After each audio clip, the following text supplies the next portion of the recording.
Hello guys and welcome back to the day 7 of the Pune to Hampi series. सुबह का वो golden glow जब हमने अपने फार्म हाउस के रूम के गैलरी से सूरज को देखा तो कुछ अलग ही फील हुआ। एकदम शांत, एकदम नेचुरल, जैसे पूरी दुनिया कुछ देर के लिए रुक गई हो। पेड़ों के पीछे से निकलता सूरज और उसकी पहली किरणें हमारे रूम्स में आके एक सुंदर सा कैनवस बना रही थी। और वैसे भी रोड ट्रिप का असली मज़ा तो तब आता है जब सुबह की सुकून भरी हवा में अपने दोस्तों के साथ ऐसे गैलरी से व्यू मिलता हो। रूम की बालकनी से सूरज का ऐसे निकलना, बर्ड्स की आवाज़, ट्रीज का हिलना और हम सब का प्लान करना, ये मोमेंट यादगार होने वाला था। हमने अपनी बाइक्स की एक फाइनल चेक की और एक दूसरे से बोले, रेडी हो भाई, let's make this ride epic. सुबह का सफ़र हाईवे के इस रास्ते पर जैसे खुद नेचर हमारी स्टोरी लिख रही हो। सनलाइट का वो गोल्डन ग्लो, हवा की ठंडक और पीछे छोड़ती हुई कहानियाँ, सब कुछ एकदम सिनेमैटिक लग रहा था। और फिर कृष्णा नदी का पुल, कृष्णा जिसे हम सब ने अपने स्टोरीज में भगवान के रूप में और अपनी मिट्टी के रंग में महसूस करते आए हैं। ये पुल सिर्फ एक रास्ते का हिस्सा नहीं, ये उन कहानियों का संगम है जो हमारे दिलों से जुड़ी है। ये रास्ता सिर्फ एक रास्ता नहीं, एक कैनवस बन चुका था जहाँ हम अपने सफ़र की कहानी लिख रहे थे। हर पेड़, हर खेत, हर रोशनी का टुकड़ा इस सफ़र का हिस्सा बन गया था। और अब पंचगंगा नदी की तरफ बढ़ते हुए हमें यह एहसास होता है, सफ़र सिर्फ मंजिल तक पहुंचने का नहीं होता, सफ़र होता है उन पलों को महसूस करने का जो हमेशा याद बन जाते हैं। और अब हम आते हैं पंचगंगा के किनारे। इसकी पवित्रता और इतिहास की खुशबू हर कोना महसूस कराती है। इस नदी का जिक्र प्राचीन ग्रंथों में भी मिलता है, जहाँ इसे जीवन की नदी कहा गया है। पंचगंगा के इस पुल पर हमने अपने सफ़र का एक और सुनहरा पल लिख रहे हैं। और आखिरकार हम कोल्हापुर के शहर में दाखिल होते हैं। इस शहर की गलियों में एक अजीब सी बात है, एक कहानी जो विरासत की है, राज्य की है और लोगों के दिलों की भी। कोल्हापुर का इतिहास 12वीं सदी तक जाता है, जब यह शहर चालुक्य, राष्ट्रकूटा और मराठा राजवंश का गढ़ था। यहाँ का महालक्ष्मी टेम्पल, जो देवी की शक्ति का प्रतीक है, कई शताब्दियों से लोगों की आस्था का केंद्र है। और शाहू महाराज का राज्य, जहाँ सामाजिक सुधार और प्रगति की कहानी लिखी गई है। ये शहर सिर्फ अपनी इमारतों और मंदिरों के लिए मशहूर नहीं, ये शहर अपने स्वाद के लिए भी मशहूर है। कोल्हापुरी मिसळ, तांबड़ा पांढरा रस्सा और भाकरी, ये सभी इस शहर की पहचान है। कोल्हापुर की गलियों में घुसते ही एक अलग सी महक आई मिसळ की, और हम कैसे रोक सकते थे अपने आप को। कोल्हापुरी मिसळ सिर्फ एक डिश नहीं, ये तो कोल्हापुर की जान है। इसकी मिर्ची भरी उसळ, ऊपर से क्रिस्पी फरसान, साइड में गरम गरम पाव और उस तीखी लाल तर्री की बात ही कुछ और है। हमने भी एक गरम गरम कप चाय के साथ मिसळ का मज़ा लिया। दोस्तों के साथ हंसी मजाक करते हुए फिर हम निकल गए महालक्ष्मी टेम्पल की तरफ। कोल्हापुर के बीचों बीच एक जगह है जो सिर्फ शक्ति का प्रतीक नहीं बल्कि इस शहर की धड़कन है, महालक्ष्मी टेम्पल। इस मंदिर का इतिहास लगभग 1300 साल पुराना है, जब चालुक्य डायनेस्टी के समय इसे बनाया गया।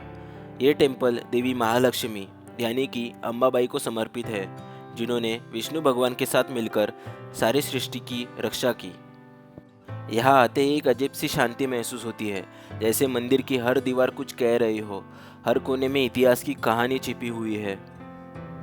हम भी लाइन में लग के देवी के दर्शन के लिए पहुँचे, हाथों में फूल और मन में भक्ति। देवी की मूर्ति को ब्लैकस्टोन से तराशा गया है और इसका मुख इस डायरेक्शन में है, जहाँ से सूरज की पहली किरणें उनके चेहरे पे पड़ती है। कहा जाता है कि इस मंदिर की पूजा कभी नहीं रुकती, चाहे कुछ भी हो जाए। और जैसे ही सामने से देवी महालक्ष्मी के दर्शन हुए, एकदम से लगा जितनी थकान थी सब गायब हो गई। वो पावरफुल एनर्जी का असर था और एक ही पल में हम सब के चेहरे पे एक शांति और खुशी आ गई। और क्या ही बोलूँ, कोल्हापुर के महालक्ष्मी के दर्शन के बिना तो हमारी ये यात्रा अधूरी ही रहती। ये मंदिर सिर्फ एक ऐतिहासिक स्थल नहीं, ये एक जिंदा दास्तान है, जहाँ हर आने वाले की कहानी देवी के मंदिर में लिखी जाती है। महालक्ष्मी टेम्पल के बाद हम सीधा निकल पड़े कोल्हापुर के दिल में छुपी एक और शान, भवानी मंडप की तरफ। भवानी मंडप, जो कि कोल्हापुर के राजघराने की पुरानी बैठक थी, एक समय में दरबार और सभा स्थान था। जहां छत्रपति शाहू महाराज अपने प्रजा के साथ मुलाकात करते थे। इस मंडप के अंदर पुरानी तस्वीरें हैं और वो सब चीज़ें हैं जो कोल्हापुर के इतिहास की याद दिलाती है। ऐसा लगता है जैसे हम वक्त के किसी पुराने पन्ने को पलट रहे हो। बस इसी भवानी मंडप के दर्शन के बाद हम चल पड़े अगले डेस्टिनेशन की तरफ, कोल्हापुर की शान शाहू महाराज का पैलेस।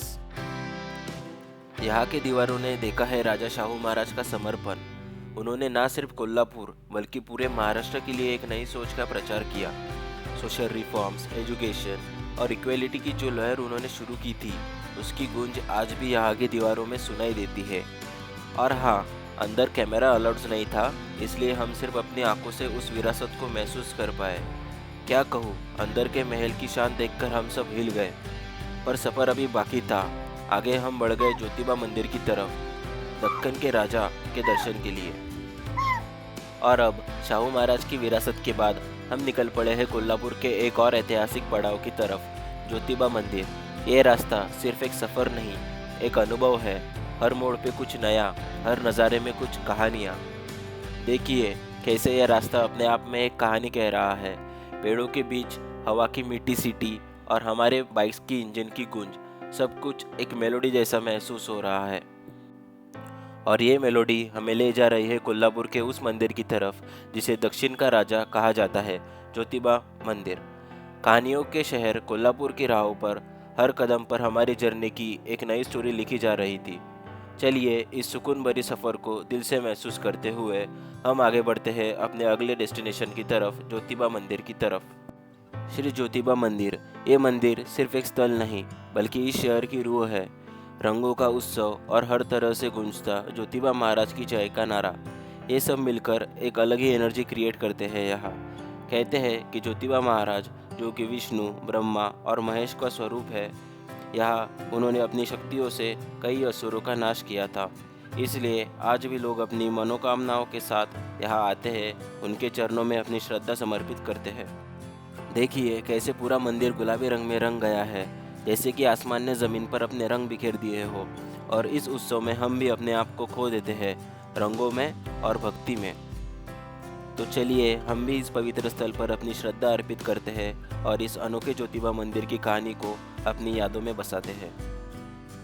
और अब हम बढ़ रहे हैं एक ऐसे किले की तरफ जिसका इतिहास कोल्हापुर की शान है, पन्हाड़ा फोर्ट। ये किला सिर्फ इतिहास का गढ़ नहीं बल्कि उन कहानियों का संग्रह है जो महाराष्ट्र के वीर योद्धाओं की हिम्मत और दिलेरता की मिसाल है।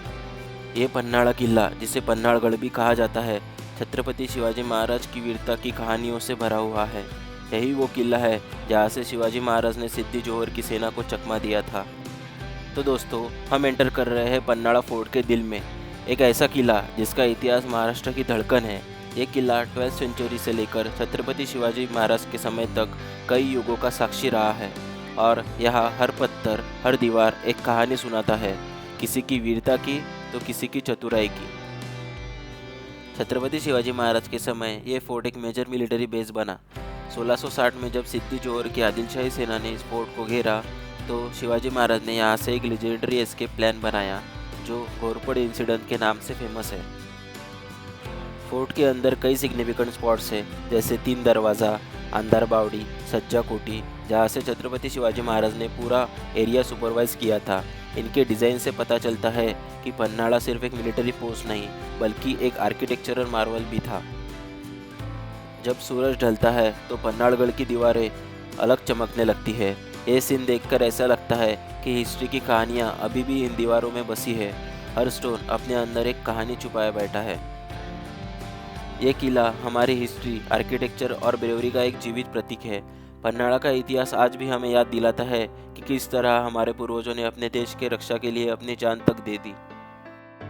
तो ये था पन्हाड़ा फोर्ट का सफ़र, ये फोर्ट जो हमेशा महान विरासत और शौर्य की मिसाल रहेगा।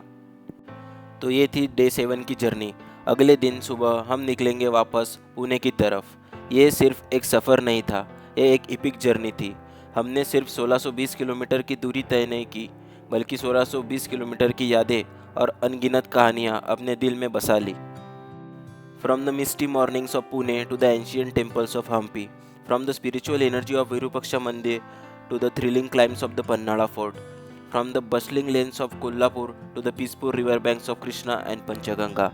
This journey wasn't about the places, it was about the moments, the connections, the friendships that made every kilometer worth it. हर मोड़ पर, हर नए शहर में हमने कुछ नया सीखा, कुछ नया महसूस किया। कुछ रास्ते मुश्किल थे, कुछ आसान, लेकिन हम सब साथ थे, मस्ती में, ठहाकों में और कुछ सुकून की चाय के कपों में। This journey made me realise one thing, it's not about the destination, it's about the ride, it's about the wind on your face, the roar of the bike and the music in your soul. अब जब हम वापस लौट रहे हैं पुणे की ओर, दिल में सिर्फ एक बात है कि ये जर्नी अभी ख़त्म नहीं हुई, ये तो बस नई शुरुआत है। Because the road never ends and neither does our story. We will ride again, we will explore more, because the world is waiting. Let's keep the wheels turning and the stories rolling. अगर आपको ये पूरी series पसंद आई है तो like करो, comment करो और सब्सक्राइब करना ना भूलो।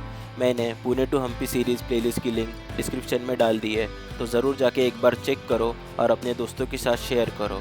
Till then, thanks for watching this video, keep exploring and keep travelling.